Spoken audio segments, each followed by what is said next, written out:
اللہ تمام مرحومین کے درجات کی بلندی کے لیے، مغفرت کے لیے، انشاءاللہ شفاعت اہل بیت اطہار علیہ السلام کے حصول کے لیے، جتنے بھی آپ کے ہمارے مرحومین ہیں، علماء، عرفاء، فقہاء، شہداء، بالخص رہبر معظم شہید کے درجات کی بلندی کے لیے، ان کے خاندان کے درجات کی بلندی کے لیے، اور ان کے قاتلوں کی نابودی کے لیے، ان کے لشکروں کی بربادی کے لیے درود بھیجیں محمد و آل محمد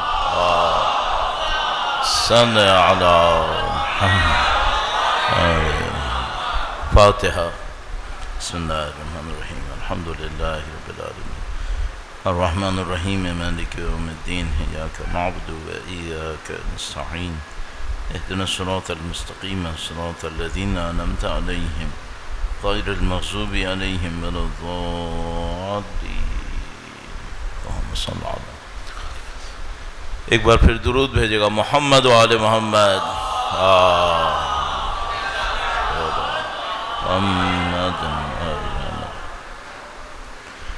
اعوذ باللہ من الشیطان الرجیم،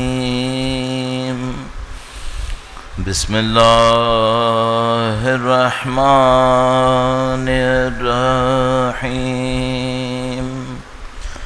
الحمد للہ رب العالمین، والصلاة والسلام على سید الانبیاء والمرسلین، حبیب الہ العالمین ابی القاسم محمد صلی علی محمد وآل محمد وعجل فرجهم وعلى آلہ الطیبین الطاہرین، سیما بقیت اللہ فی الارضین۔ قال اللہ تعالی فی کتابہ الکریم، بسم اللہ الرحمن الرحیم، ام حسبت ان اصحاب الکہف والرقیم كانوا من آیاتنا عجبا۔ درود بھیجے گا محمد و آل محمد صلی علی محمد محمد وعجل فرجهم۔ پروردگار عالم کا انتہائی لطف و کرم ہے، انتہائی احسان ہے خداوند متعال کا، اس نے ہمیں اس دنیا کے اندر ایک بار پھر یہ موقع نصیب کیا۔ انسان کی زندگی دنیا کی غیر یقینی ترین چیزوں میں سے ایک ہے، نہ جوان کا پتہ ہے، نہ بوڑھے کا پتہ ہے، نہ بچے کا پتہ، کسی کا کچھ نہیں پتہ۔ اس کا مطلب یہ ہے کہ اگر خدا ایک دن بھی موقع دے دے کہ اس کی بندگی میں گزرے، اس کے نبی اور نبی کی آل کی یاد میں گزرے، اس کا رحم ہے، اس کا کرم ہے کہ اس نے ایک موقع اور نصیب کر دیا۔ اللہ سے دعا کرتے ہیں، خدا تو نے جب کہ ہمیں یہ موقع نصیب کیا، مرتے دموں تک ہمیں ان کے تابعداروں میں قرار فرما، قیامت تک ہماری تمام نفسوں کو ان کے جانثاروں میں قرار فرما، انشاءاللہ ان کی نصرت کی راہ میں جان دینے والوں میں قرار فرما۔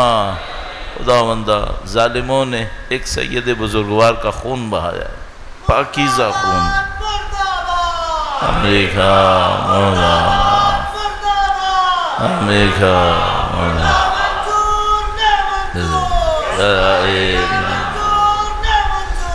اسرائیل، کسی کو اسرائیل منظور نہیں رہا، اب سب کو معلوم ہو گیا۔ وہ ایک زمانہ تھا 40 سال پہلے ہم لوگ نعرے لگاتے تھے نامنظور، اب ہم نامنظور کے نعرے نہ لگائیں، اب نابودی کے نعرے لگائیں۔ منظور نامنظور گزر گئی بات، اب کسی کو منظور نہیں۔ انشاءاللہ خدا سے دعا کرتے ہیں، خدا جنہوں نے اس سید بزرگوار کے خون بہانے میں کوئی بھی کردار انجام دیا ہو، چاہے وہ حکم ہو، چاہے وہ لشکر ہو، چاہے وہ سپورٹ ہو، خدا ان کے تمام لشکروں کو نیست و نابود فرما۔ خداوندہ انشاءاللہ ذلت و مسکنت و حقارت ان کے سروں پہ لکھ دے پروردگار۔ انشاءاللہ اسلام کی عزت و سربلندی میں ظہور کے ذریعے مزید اضافہ فرما انشاءاللہ۔ تمام دعاؤں کی قبولیت کے لیے، اور شب جمعہ ہے اور ظاہر کہ تمام مغفرتوں کی رات کہلاتی ہے، یہ اللہ کی طرف سے رحمتوں کی رات کہلاتی ہے، اس میں ان تمام برکتوں کے حصول کے لیے میں آپ کو کئی دفعہ درود کے لیے کہہ چکا ہوں، ایک بار پھر درود بھیجیں محمد و آل محمد، اللہم صلی علی محمد و آل محمد وعجل فرجهم۔ پروردگار عالم نے ہمیں اہل بیت اطہار علیہ السلام کے ذریعے سے دین نصیب کیا، نبی اولاد نبی نے قرآن کریم کے بیان کے ذریعے سے ہمیں دین دیا۔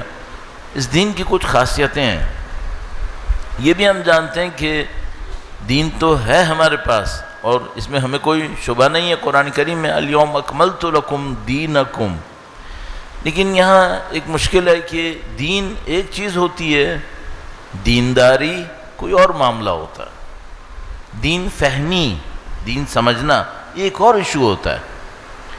دین ایک ہی ہے، ان الدین عند اللہ الاسلام، دین اللہ کے سامنے صرف اسلام ہے، اس کے سوا کچھ نہیں ہے۔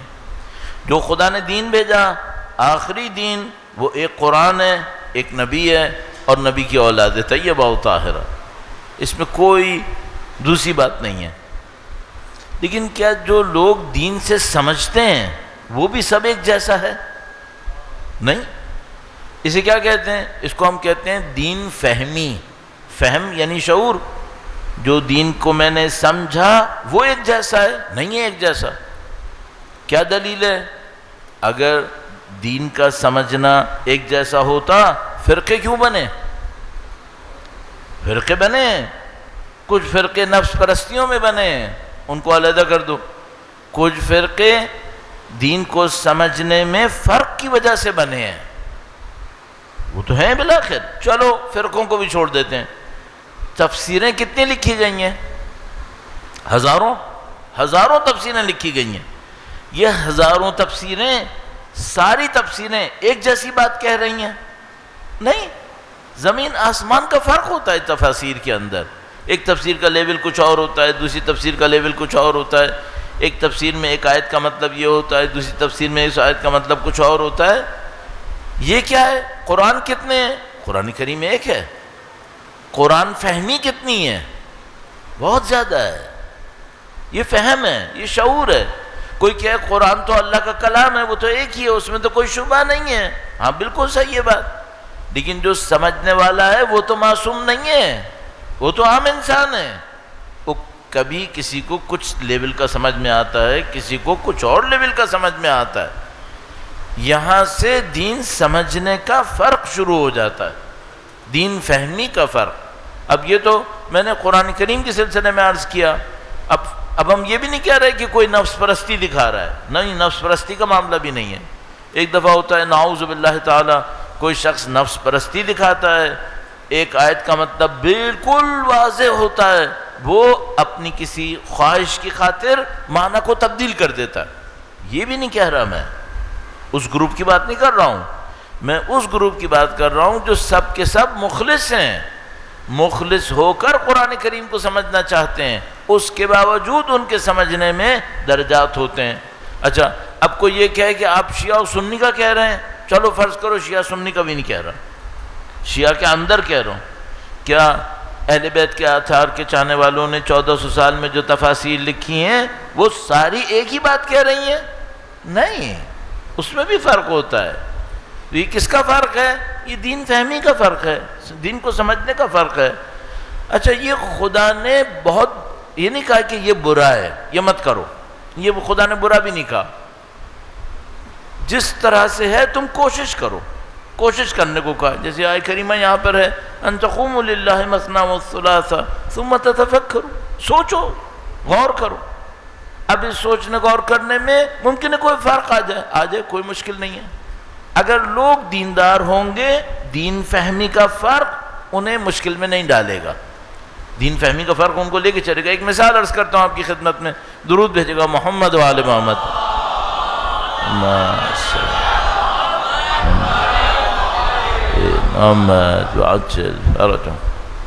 مثلا جو جیسے علامہ طباطبائی نے بیان فرمایا کہ اس صدی میں نہیں کئی صدیوں میں جو تفسیریں لکھی گئی ہیں ان میں تفسیر میزان سے بڑھ کر شاید کوئی تفسیر نہیں ہے بقول شہید مطہری کے. تفسیر المیزان کا ایک عجیب ہی مقام ہے. اچھا اسی صدی میں تفسیر المیزان کے بعد تفسیر نمونہ لکھی گئی ہے. اسی صدی میں تفسیر المیزان کے بعد آیت اللہ جوادی عاملی نے تفسیر تسنیم لکھی ہے. اچھا آیت اللہ جوادی عاملی کس کے شاگرد ہیں؟ خود آیت اللہ محمد حسین طباطبائی کے شاگرد ہیں جنہوں نے تفسیر المیزان لکھی ہے. صحیح ہے. یہ تینوں تفسیریں ایک سطح میں ہوں گی؟ نہیں.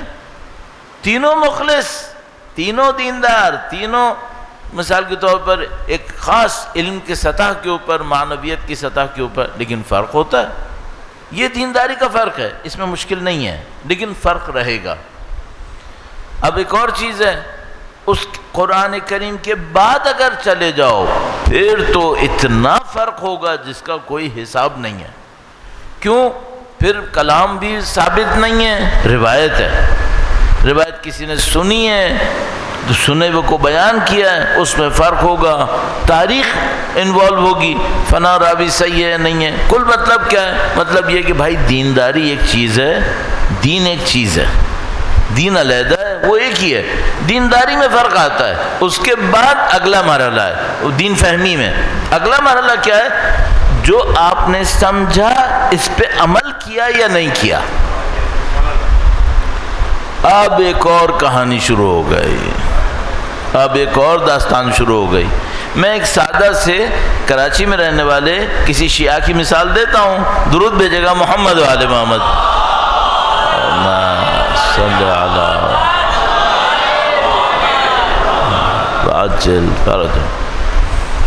بھائی فرض کر لو میں آج سے 50 سال پہلے والے کراچی کے شیعہ ماحول کو سوچتا ہوں. کتنے لوگ تقلید کرتے تھے؟ بہت کم، بہت کم. میں خود ایسے علاقوں میں رہا ہوں، آپ بھی رہے ہیں، مثلا آپ نے دیکھا ہے بھئی پہلے کیا عالم ہوتا تھا، کچھ اور ہی تھا. دین کہاں سے سیکھتے تھے؟ معمولاً اپنی فیملی سے. کوئی سکھانے والا تھا نہیں.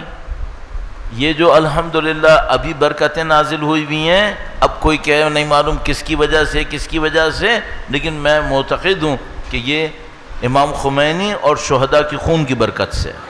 میرے خیال میں مجھے کوئی ڈاؤٹ نہیں ہے اس کے اندر، اس میں کوئی تردد نہیں میرے لیے. ایسے لوگوں کی خون کی برکت سے. مثلا پاکستان میں علامہ عارف حسین حسینی اور دسیوں شہداء جو ہمارے پاس ہیں، خون بہت اثر دیتا ہے. خون کا اثر بہت ہے، اور ہم تو کربلا کے ماننے والے ہیں، ہمیں معلوم ہے خون کا اثر کیا ہے. خون کا اثر بہت ہے. پاکیزہ خون اپنا اثر لے کر آتا ہے. تو بھائی پہلے کیا تھا؟ 50 سال پہلے ماہ رمضان میں کوئی پروگرام ہوتا تھا، کچھ لوگ جمع ہو جایا کرتے تھے. دین کیا تھا؟ وہ جو خاندان سکھاتا تھا. میں نے خود پتہ نہیں کتنے احکام شرعیہ جو اپنے خاندان سے سیکھے تھے، بعد میں پتہ چلا بھائی وہ کچھ اور تھا، خاندان نے کچھ اور سکھا دیا تھا. ہوتا ہے یہ. اچھا ان لوگوں نے کیا نعوذ باللہ تعالی جان بوجھ کے غلط سکھایا تھا؟ نہیں، انہوں نے جتنی محنت کرنی تھی کر لی تھی، بس ان کے بس میں اتنا ہی تھا. یہ بھی کم نہیں ہے کہ ان لوگوں نے ہمیں اللہ کی طرف مائل کر دیا، اہل بیت کا ماتم سکھایا. یہ کم نہیں ہے. اللہ اس پہ بہت جزا دے گا. آپ اپنے تمام مرحومین کے درجات کے لیے درود بھیجیں محمد و آل محمد.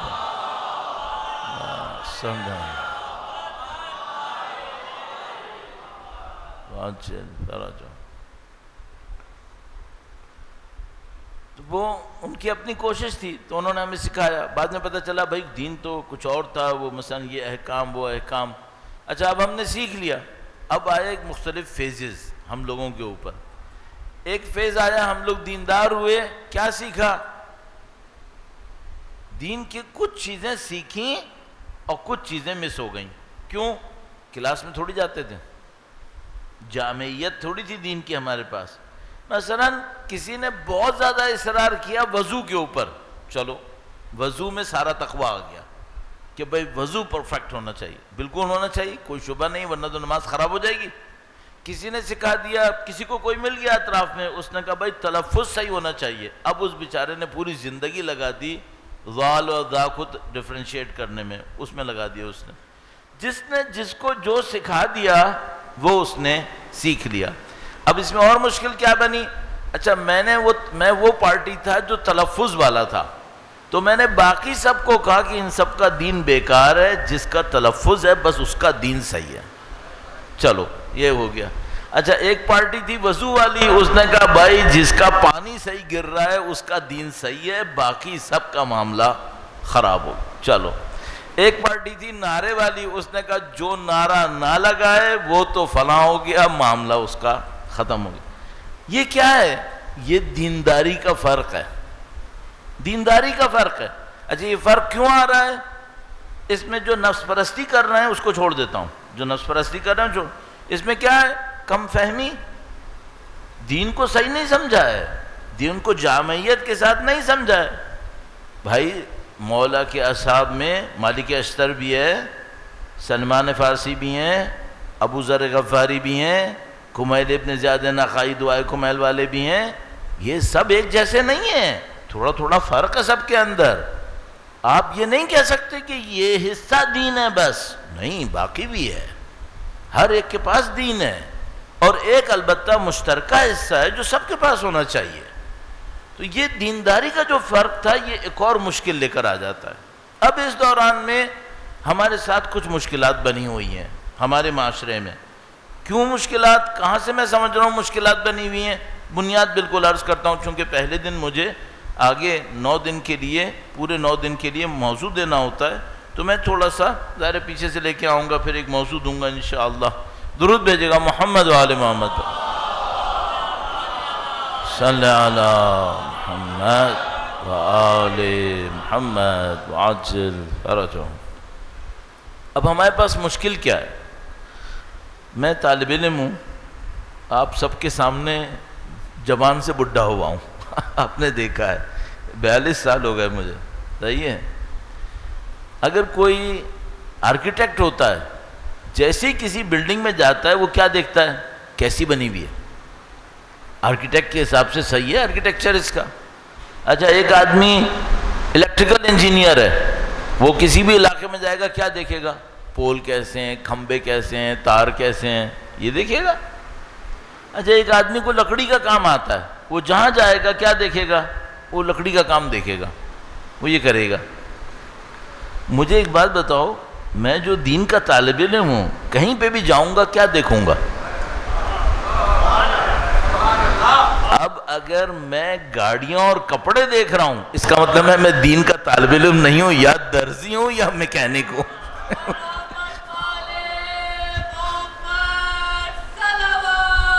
اللہم صلی علی محمد آل محمد وعجل فرج۔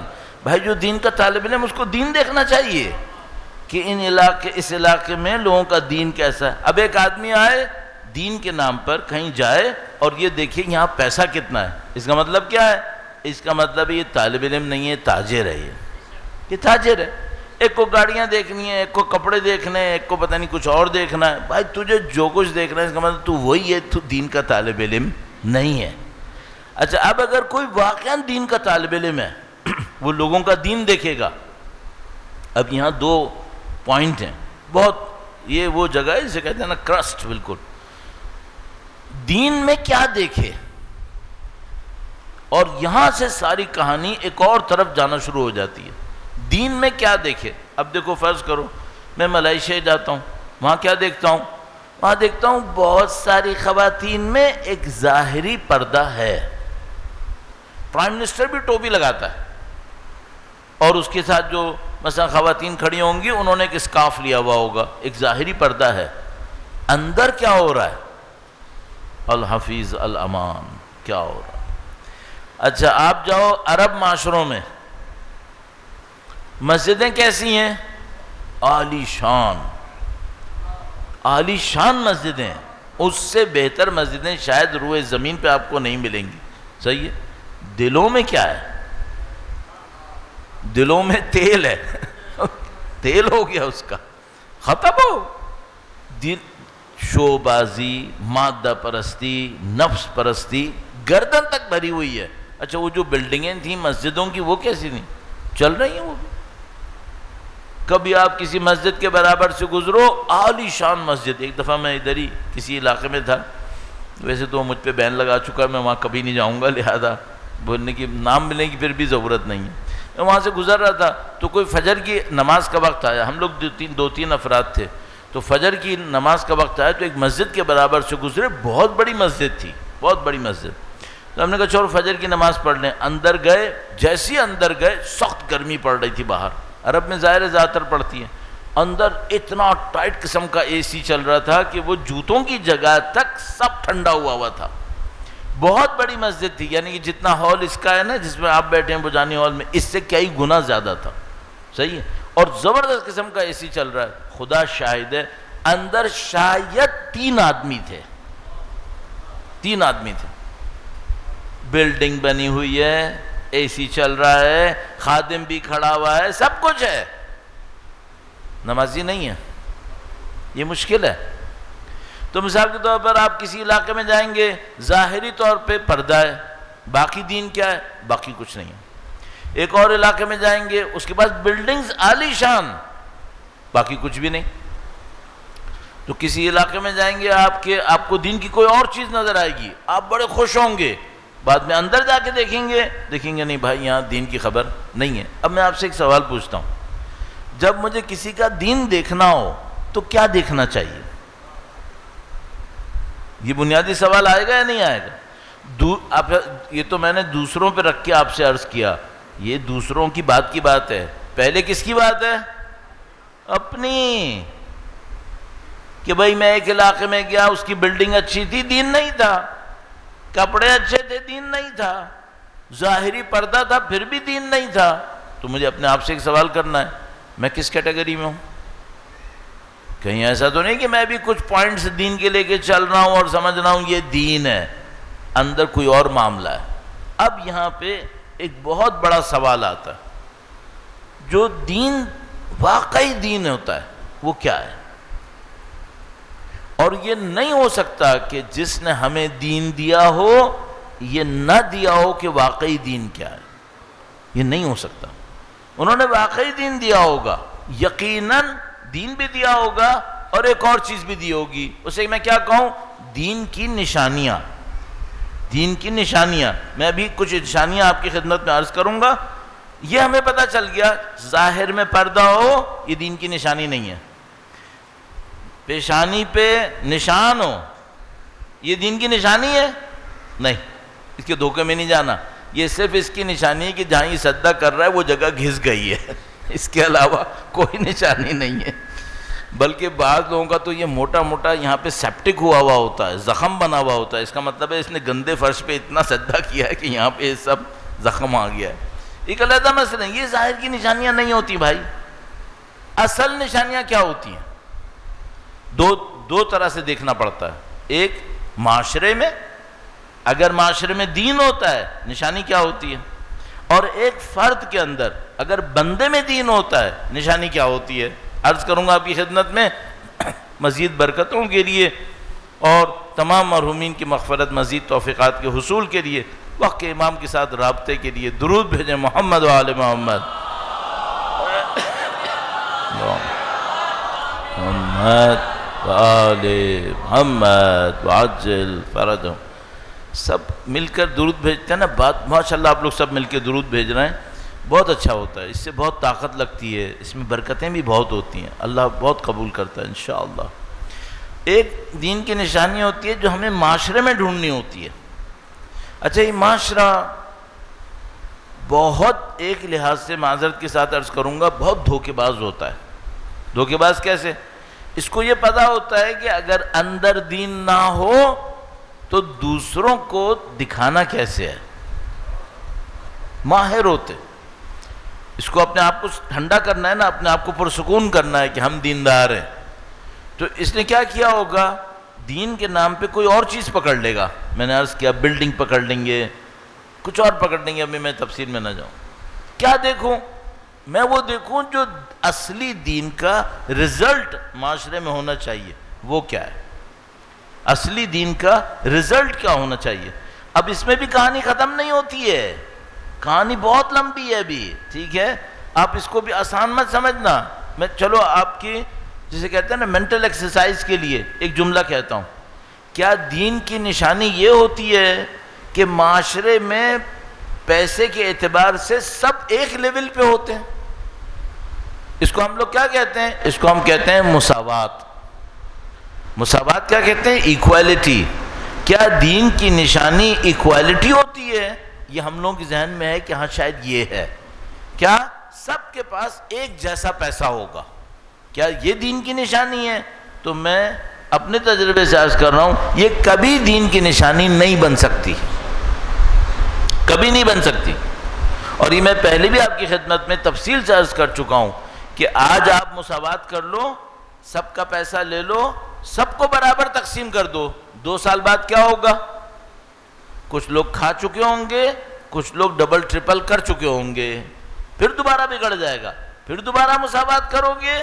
اچھا اس کے بعد پھر ایک اور بات ہو جائے گی, جو پچھلی دفعہ میں محنت کر رہے تھے اب وہ بھی نہیں کریں گے. وہ کہیں گے جب بغیر محنت کے مل ہی جاتا ہے تو بلا وجہ میں سر کھپانے کی کیا ضرورت ہے. اور جو پہلے محنت نہیں کر رہا تھا وہ کہے گا بیٹا میرا فارمولہ تو چل گیا, میں محنت بھی نہیں کرتا ہوں اور مجھے پیسہ بھی مل جاتا ہے. تو میں آپ کو بتا رہا ہوں مساوات فارمولہ نہیں ہے, مساوات فارمولہ نہیں ہے. اب ایک اگلا مسئلہ ہے, دین کی نشانی کیا ہے؟ پھر معاشرے میں دین کی نشانی کیا ہے؟ تو میں پہلے معاشرے کی دین نشانی عرض کروں گا, پھر اپنے فرد کی بھی عرض کرنی ہے مجھے. ایک بار پھر درود بھیجیں محمد و آل محمد. صلی علی محمد و آل محمد وعجل فرجہم. دین معاشرے میں اچھے دین کی نشانی مساوات نہیں ہے, عدل ہے, جسٹس, یہ نشانی ہے. جسٹس کیا ہے؟ مولانا نے فرمایا تھا وضع الشیء فی موضعہ, چیز کو اس کی جگہ پہ رکھو, ہر ایک کو اس کا حق مل جائے. ہاں یہ دین کی نشانی ہے. اگر کوئی معاشرہ ایسا ہو حقدار کو حق مل جائے, یہ دیندار معاشرہ, یہ معاشرہ دیندار. حقدار کو حق مل جائے کیا مطلب؟ ایک آدمی ظلم کرے اور عزت پائے, اس کا مطلب ہے دین نہیں ہے. اس کا مطلب ہے یہ معاشرہ اگر دیندار لگ بھی رہا ہے اندر سے دیندار نہیں ہے. کیوں؟ ایک آدمی ظلم کر رہا ہے, کوئی اس ظالم کا ہاتھ نہیں روک رہا. اگر دین تھا تو امر بالمعروف نہی عن المنکر واجبات میں سے تھا, کسی نے اس کا ہاتھ کیوں نہیں روکا؟ اس کا مطلب کیا ہے؟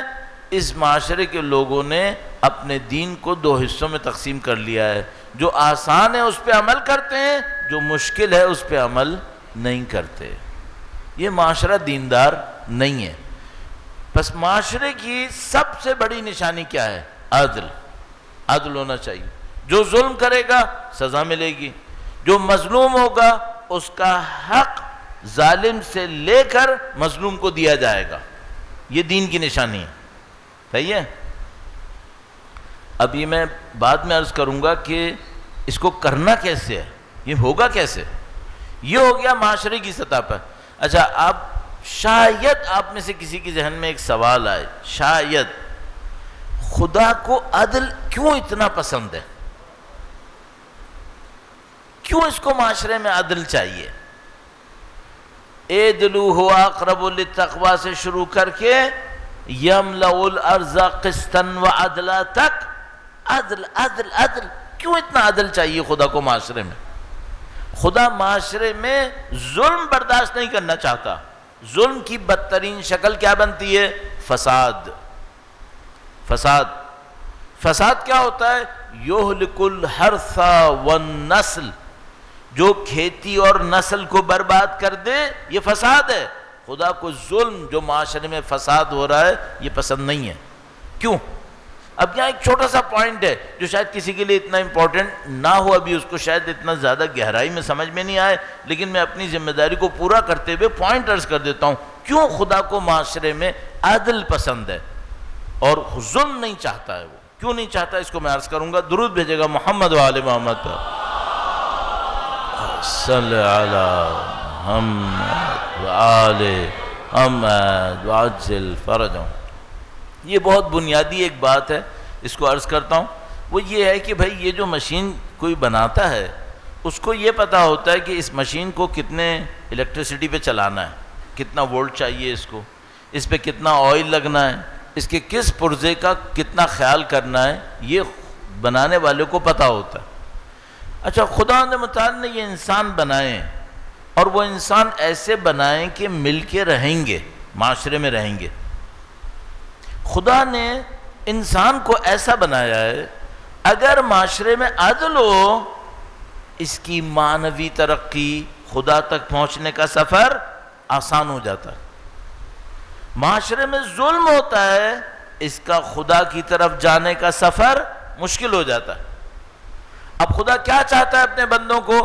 خدا چاہتا ہے زیادہ سے زیادہ بندے اس راستے پہ چلیں جس پہ خدا نے کمال کا راستہ قرار دیا ہے. صحیح. اور راستے پہ چلنے کی ریکوائرمنٹ کیا ہے؟ راستے کی ریکوائرمنٹ یہ ہے، زیادہ تر لوگ اس وقت چلتے ہیں جب معاشرے میں عدل ہوتا ہے. عدل نہ ہو پھسل جاتے ہیں. واضح سی مثال دوں، اس وقت معاشرے میں یہ مشہور ہوا ہے کہ جو چوری کرے، مکاری کرے، اس کو پیسہ زیادہ ملے گا. ہے معاشرے میں یا نہیں ہے؟ مشہور ہے. اب ایک عام آدمی جو بہت گہرائی میں نہیں جاتا، اندر بہت کنٹرول نہیں ہے اس کے پاس، خود بخود سلپ ہو کر چوری مکاری کرے گا، خود بخود کرے گا. کیوں؟ معاشرے میں جھوٹ مشہور ہوا ہے اور سارے چور، مکار، ظالم ایک دوسرے کا ساتھ دیتے ہیں، اور ان کے درمیان کوئی صاف ستھرا انسان پھنس جائے اس کو یہ لگاتے ہیں کہیں اور، جس کو یہ لوگ بیوروکریسی کی زبان میں کہتے ہیں کھڈا لائن پہ لگا دیتے ہیں، کہتے ہیں یہاں سے نکلے یہ کسی طرح سے کہیں اور جائے. یہ ہماری دنیا ہے نعوذ باللہ مکاروں کی اور دغابازوں کی. اس میں پاکیزہ آدمی کیا کر رہا ہے یہاں پہ؟ صحیح ہے. خود بخود لوگ مکاریاں سیکھ رہے ہیں، خود بخود لوگ دغابازیاں سیکھ رہے ہیں. کوئی مجبوری میں سیکھ رہا ہے، کوئی نفس پرستی میں سیکھ رہا ہے. اچھا، اگر اس کے مقابلے میں ایک ایسا معاشرہ بن جائے جہاں سچ بولنے والے کو عزت ملتی ہے ہر صورت میں، جیسے ہمارے اجداد کے پاس تھا. ہمارے اجداد میں عزت پیسے پہ نہیں تھی، ہمارے اجداد میں عزت تھی کردار کے اوپر. میں کئی دفعہ آپ کی خدمت میں عرض کر چکا ہوں. آپ یہ مت سوچیے گا کہ جو ہمارے بزرگ باعزت تھے ان کے پاس پیسہ تھا. نہیں، ہم سے کہیں زیادہ غریب تھے یہ لوگ. عزت ان کی پیسے سے نہیں تھی، عزت ان کی کردار سے تھی. اب عزت کس سے ہے؟ پیسے سے. اب جو بھی ہوگا وہ پیسے کے پیچھے بھاگے گا، کیونکہ عزت تو سب کو چاہیے. صحیح ہے. تو یہ جو مشکل ہے یہ ظلم کی وجہ سے آتی ہے. اگر معاشرے میں عدل ہوتا ہے لوگ خود بخود اچھائی پہ جاتے ہیں، نہیں ہوتا لوگ خود بخود برائی پہ جاتے ہیں. اس لیے خدا کیا چاہتا ہے؟ خدا چاہتا ہے معاشرے کے اندر عدل ہو. لہٰذا ہمارے پاس روایتوں نے کہا کہ جب آخری امام تشریف لائیں گے تو زمین کو عدل اور انصاف سے بھر دیں گے. کیا مطلب عدل و انصاف سے بھر دیں گے؟ یعنی پھر بہت بڑی تعداد انسانوں کی نفس پرستی نہیں کرے گی، وہ خدا کی سمجھائیں گے. یہ کمال ہوگا، یہ کمال ہوگا انشاءاللہ. وقت کے امام کی ظہور کی تعجیل کے لیے درود بھیجیں محمد و آل محمد. صلی علی محمد و آل محمد وعجل فرج. یہ تو ایک نشانی ہو گئی صحیح دین کی. ایک اور نشانی عرض کرتا ہوں. وہ کیا ہے؟ جس معاشرے میں آپ کو یہ لگے کہ منافقت نہیں ہے، ایک دوسرے کے ساتھ بھائی چارگی کے ساتھ بغیر منافقت کے مل جل کر پیار محبت سے رہ رہے ہیں لوگ، سمجھ لو ان کا دین صحیح ہے.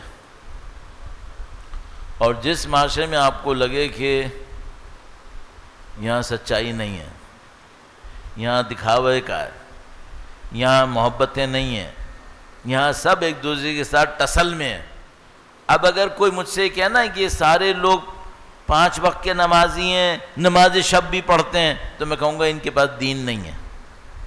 اگر دین ہوتا تو یہ بے سکونی نہیں ہونی تھی، ان کے دلوں کو نزدیک ہونا تھا۔ ہو ہی نہیں سکتا کہ اندر دین ہو اور باہر جھگڑے ہوں، اندر دین ہو اور باہر ایک دوسرے سے نفرتیں ہوں اور دوسرے سے بغض ہو، یہ نہیں ہو سکتا۔ دیندار لوگ نہیں ہوتے ایسے۔ آیت اللہ خمینی نے بہت عجیب ایک مثال دی تھی، انہوں نے فرمایا تھا کہ آپ 1,24,000 انبیاء کو ایک ہال میں کھڑا کر دو، کوئی جھگڑا نہیں ہوگا۔ 1,24,000 ہوں گے، کوئی جھگڑا نہیں ہوگا۔ 2 نفس پرست ایک دنیا میں نہیں بیٹھ سکتے، ایک ملک میں نہیں بیٹھ سکتے، یہ جھگڑیں گے، ہر صورت میں جھگڑیں گے۔ اچھا پہلے جب میں بہت کالج وغیرہ میں ہوتا تھا تو میں سوچتا تھا اگر مسلمانوں کے پاس پیسہ ہو گیا تو یہ پھر صحیح انسان بن جائیں گے، پھر پیسہ ہوگا تو نہیں لڑیں گے۔ بعد میں مجھے پتہ چلا اسی سے بدبخت لڑتے ہیں، ان کے ہاتھ میں جب پیسہ آتا ہے یہ اور لڑائی شروع کر دیتے ہیں۔ تو یہ چھوٹے چھوٹے فارمولے تھے جو ہم لوگوں کے ذہن میں آتے ہیں۔ ابھی بھی کل پرسوں کی بات ہے، بہت اچھا کوئی ڈسکشن کہیں پہ تھا اور مشورہ دینے والے نے خلوص سے دیا۔ میں تھوڑا سا آپ کا وقت لیتا ہوں اس کے اوپر۔ خلوص سے کیا مشورہ دیا؟ کہا بھائی یہ جو آپ لوگ بچوں کو دین کے لیے بھیج دیتے ہو نا، یہ ایسے مت بھیجو، وہ دین نہ سکھائے، وہ دین پڑھنے نہ جائے جس کے ہاتھ میں پیسہ نہیں ہے، وہ دین پڑھنے جائے جس کے ہاتھ میں پہلے سے پیسہ ہے، تاکہ جب وہ آئے تو دین سکھانے کے لیے اس کو پیسے کی ضرورت نہ ہو، تو مفت میں دین سکھائے وہ۔ اور اس نے کہا کہ ایسا ہونا چاہیے۔ اچھا یہ آپ کو سننے میں اچھا لگ رہا ہے یا برا لگ رہا ہے؟ جو مجلسیں کروانے والے ہیں ان کو تو بہت اچھا لگ رہا ہے، سب کو اچھا لگ رہا ہے۔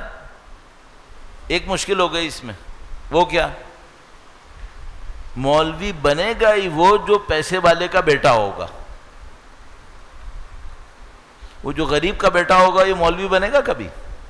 اس فارمولے کے تحت اس کو بننے ہی نہیں دینا ہے۔ تو دین کس کے ہاتھ میں چلا جائے گا؟ سارا دین پیسے والوں کے ہاتھ میں۔ اس کے بعد وہ تمہیں عزت دیں گے؟ اس دین کو تم جاؤ گے غریبوں کو دینے کے لیے، وہ اتر رہا ہے گاڑی میں سے، چمکتی چمچماتی گاڑی میں سے، اور وہ گیا ہے کسی غریب علاقے میں اور ان کو جا کے صبر و تقوی کی نصیحتیں کر رہا ہے، اور وہ غریب اس کو دیکھ رہا ہے، کہہ رہے بیٹا صبر میں کروں یا تو کر؟ میں تو صبر کر ہی رہا ہوں، میں گرمی میں مر رہا ہوں، میرے گھر میں کچھ ہے نہیں، میں تو صبر کر رہا ہوں، تو کہاں سے مجھے صبر کی تلقین کرنے آیا ہے؟ اچھا وہ جو فارمولہ دیکھنے میں اچھا لگ رہا تھا اب اس کا کیا ہوا؟ ربش، بیکار بات ہے۔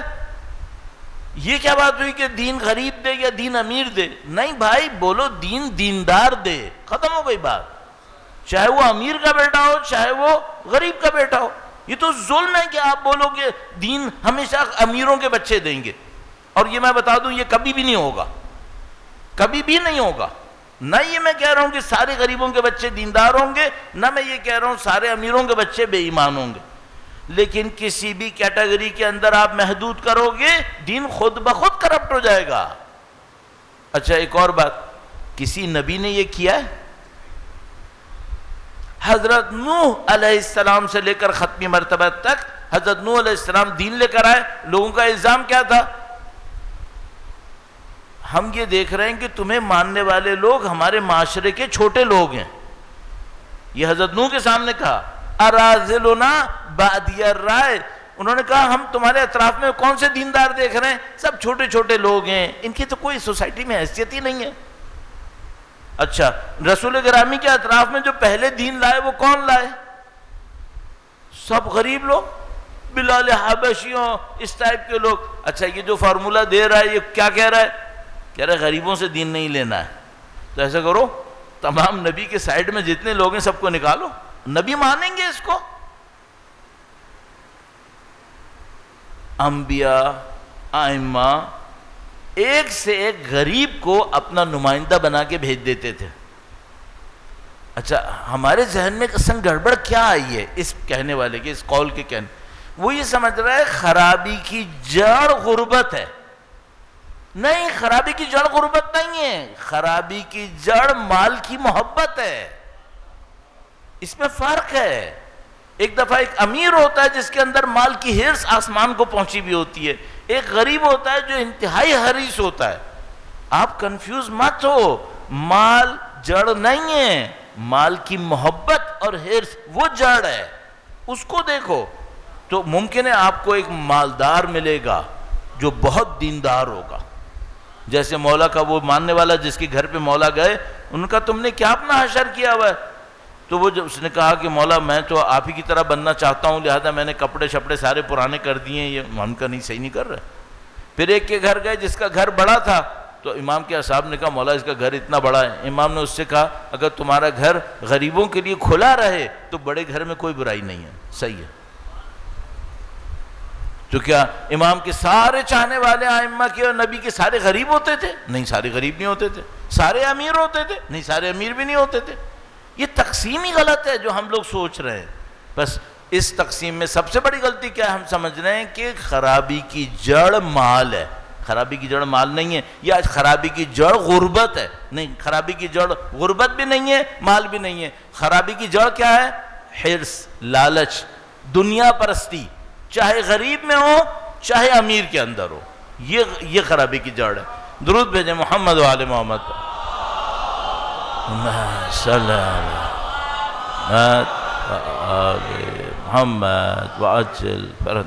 تو اب مثال کے طور پہ میں کسی معاشرے کو دیکھوں، دیندار معاشرہ ہے، وہاں پہ کیا ہونا چاہیے؟ عدل ہونا چاہیے. غریب کو حق ملنا چاہیے، عدل ہونا چاہیے. امیر کو بھی اس کا حق ملنا چاہیے، عدل ہونا چاہیے. دوسری بات کیا ہونا چاہیے؟ پیار محبت ہونا چاہیے، سکون ہونا چاہیے، منافقت نہیں ہونی چاہیے. اگر خدا نہ کرے عدل نہ ہو، پیار محبت سکون نہ ہو، اور سب نماز شب پڑھنے والے ہوں، سارے حافظ قرآن ہوں، تو میں کہہ دوں دیندار ہے؟ میں کہوں گا نہیں. کیوں؟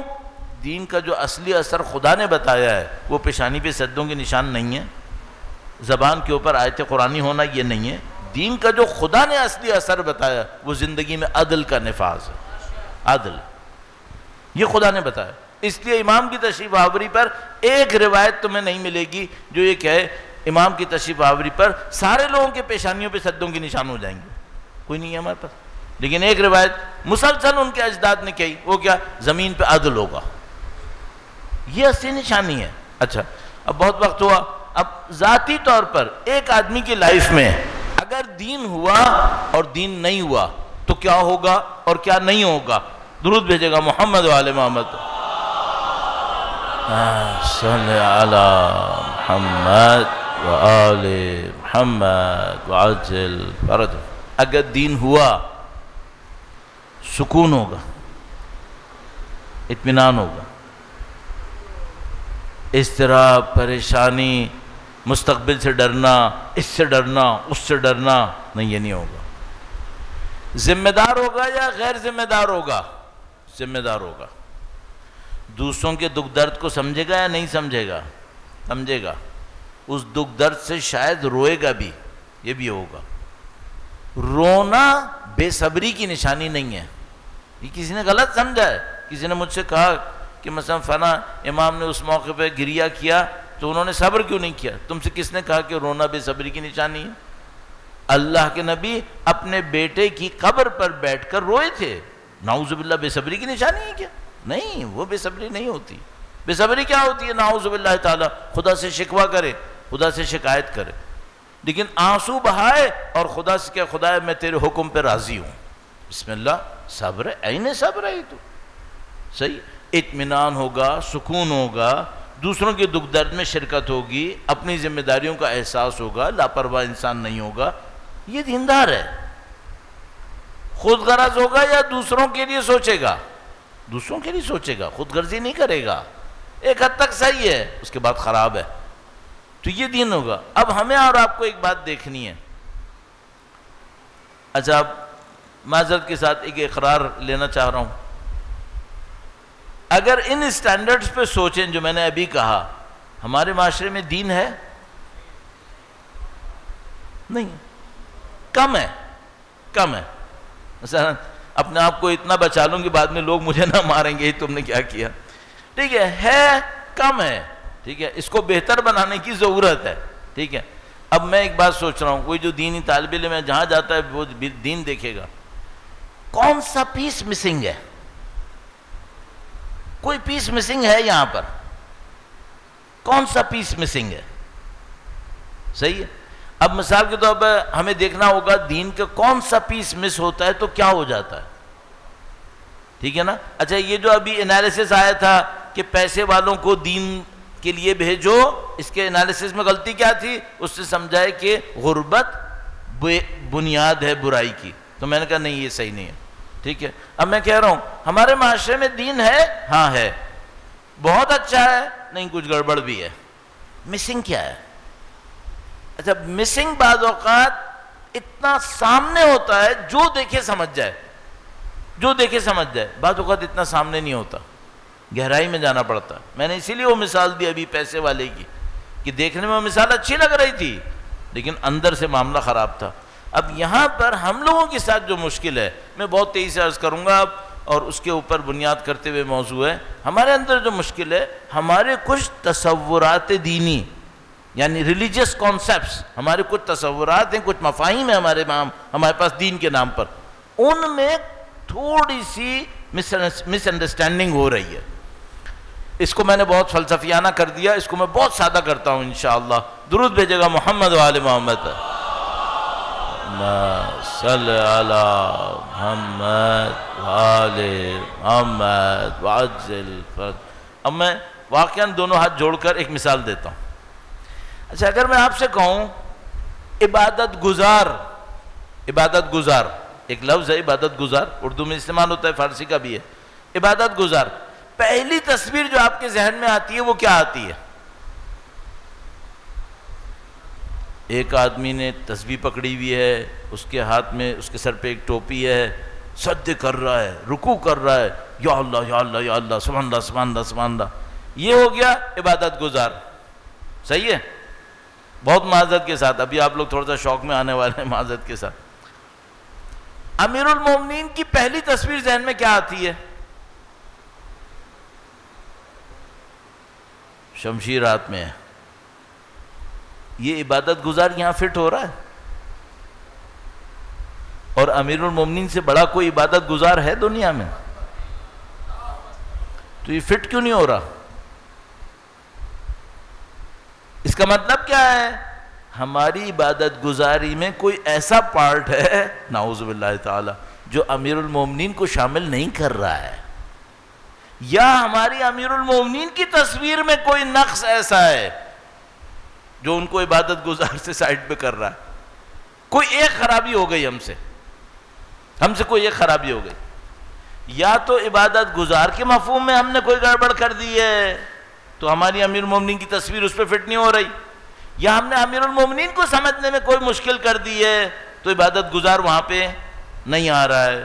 دو ہو رہے ہیں. یہ قبول ہے یا نہیں ہے؟ اس طرح مشکل بن گئی ہے.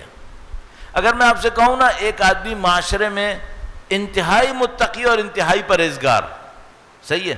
اچھا بعد میں آپ سے کہوں، آج کل تو ویسے نہیں ہو پائے گا لیکن میں ایسی کہہ رہا ہوں، مثلا بعد میں آپ سے کہوں کہ وہ پارلیمنٹ کا ممبر ہے، تو آپ کہیں گے مولانا ان میں سے کوئی ایک بات صحیح ہے.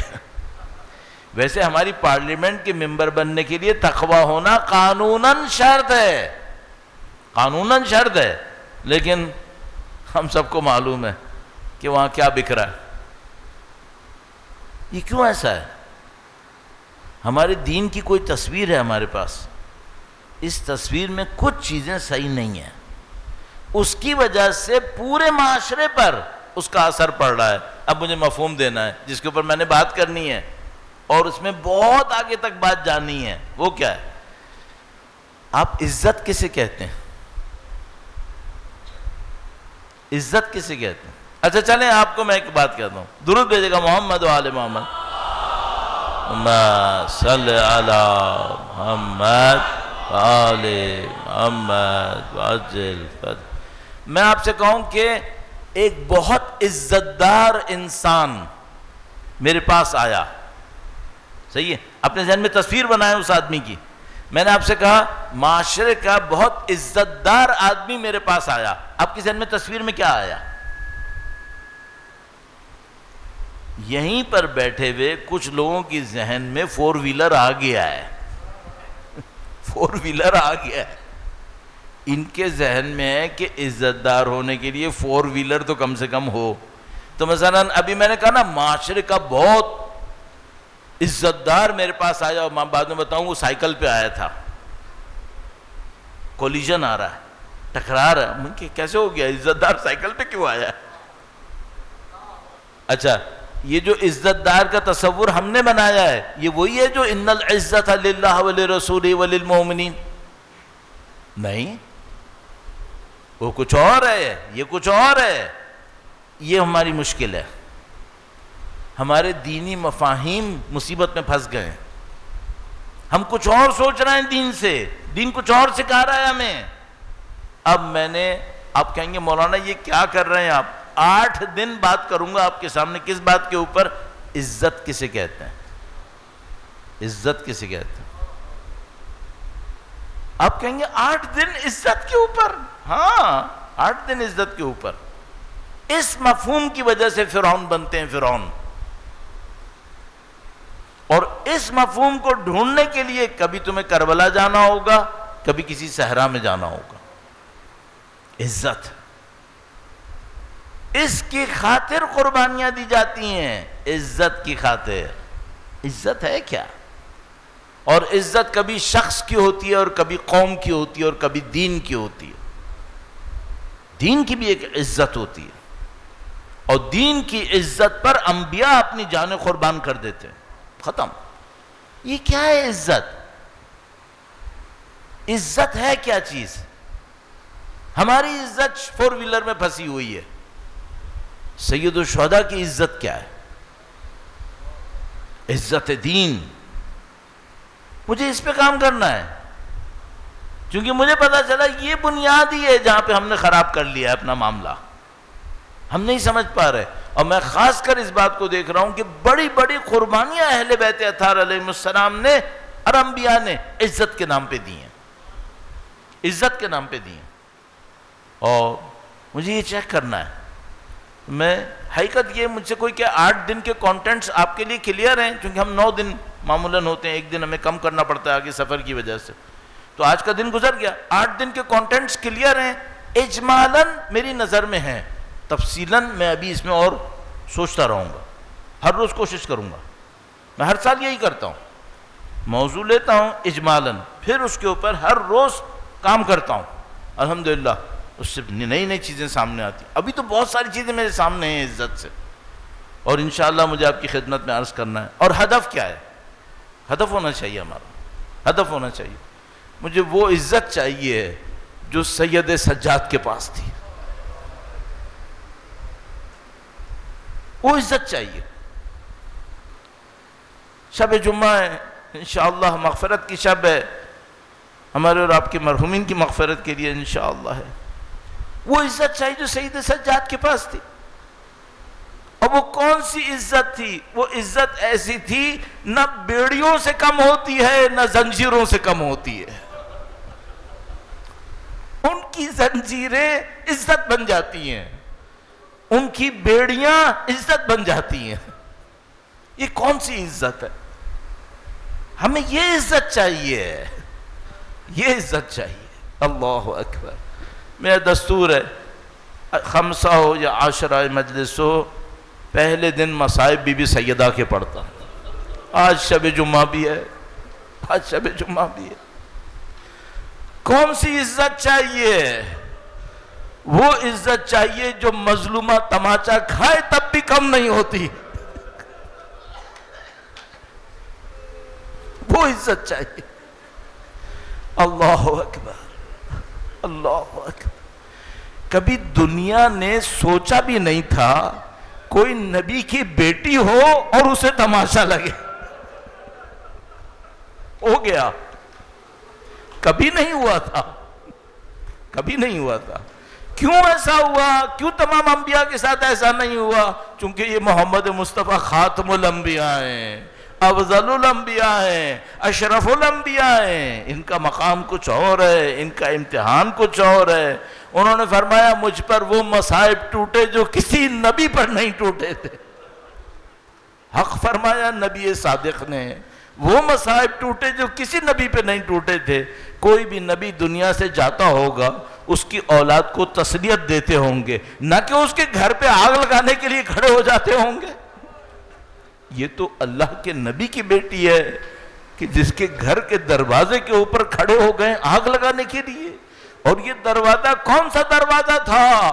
یہ وہ دروازہ تھا جس پر کھڑے ہو کر اللہ کے نبی 6 مہینے تک کہتے رہے السلام علیکم یا اہل بیت النبوہ وموضع الرسالہ ومختلف الملائکہ۔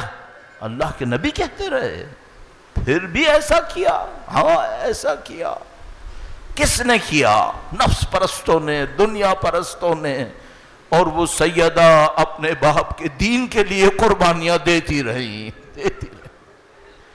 جب تک نبی حیات تھے بار بار قربانیاں دیتی تھیں۔ کبھی ماں کا بچا ہوا ہار دیتی تھی، کبھی گھر کی کوئی آخری چیز رہ جاتی تھی وہ بھی دے دیتی تھیں، اور اب اپنا سب کچھ قربان کرنے کے لیے وہ معظمہ ایک دروازے کے پیچھے کھڑی ہیں، اور ایک لعین کہتا ہے کہ میں آگ لگا دوں گا، فرماتی ہیں اگر میں پیچھے ہوئی، کہتا ہے مجھے پرواہ نہیں ہے۔ اب جو دروازے کو دھکا دیا تو ایک مظلومہ ہے، ایک دیوار ہے، ایک دروازہ ہے، اور ایک لوہے کی کیل ہے۔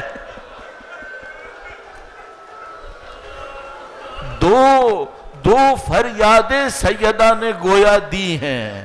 استاد فاطمی کہتے ہیں فریادیں بی بی سیدہ نے دی۔ ایک فریاد میں کہا یا مہدی ادرکنی، اے نسلوں کے بعد آنے والے میرے بیٹے، اب معاملہ تیرے ہاتھ میں ہے۔ اللہ اکبر۔ عزیزوں، ایک فریاد دی یا مہدی ادرکنی، ایک اور آواز بھی دی، ندا دی۔ عزیزوں میں بس عرض کروں گا، اتنا تقدس کا مقام ہے، انسان 2 لفظ بولتے ہوئے ڈرتا ہے۔ بس اتنا فرمایا اے فضہ میرے موصل کو تھام، نسل سادات قربان ہو گئی، اولاد علی نے قربانی دے دی۔ اللہ اکبر، اللہ اکبر۔ اتنا عجیب مرحلہ تھا امیر المومنین کے لیے، اتنا عجیب مرحلہ تھا کہ ایسے صبر کرے شیر خدا، کبھی نیام پہ ہاتھ رکھتے ہیں کبھی ہٹاتے ہیں، شمشیر نہیں نکالنی ہے، اللہ کے نبی کا حکم ہے اے علی صبر کرنا۔ امیر المومنین نے صبر فرمایا، اب سیدہ نے ایک اور مرحلہ گزارنا ہے۔ عزیزو بس دل پہ تھام کے ایک جملہ سن لو، امیر المومنین کے گلے میں رسی ہے اور کچھ ظالم گھسیٹ رہے ہیں، اور سیدہ اس حالت میں امیر المومنین کے دفاع کے لیے ہاتھ بڑھاتی ہے اور ایک لعین کوڑے مار رہا ہے، ایک لعین کوڑے مار رہا ہے، اور سیدہ امیر المومنین سے بھی اپنے زخم چھپاتی ہیں۔ اور ایک موقع آتا ہے امیر المومنین جنازہ تیار کرتے ہوئے امامہ اتار کے ماتم شروع کرتے ہیں، بچوں سے فرمایا بچوں الوداع کر لو۔ گویا امام حسین نے فرمایا پہلے میری ماں الوداع کرے۔ مولا کی روایت ہے فاطمہ کے بندے کفن ٹوٹ گئے، حسین کو اپنے پاس بلا لیا، ندائے غیبی آئی اے علی بچے کو ماں سے الگ کر دو ورنہ آسمان ٹوٹ پڑے گا۔ لعنت اللہ علی القوم الظالمین۔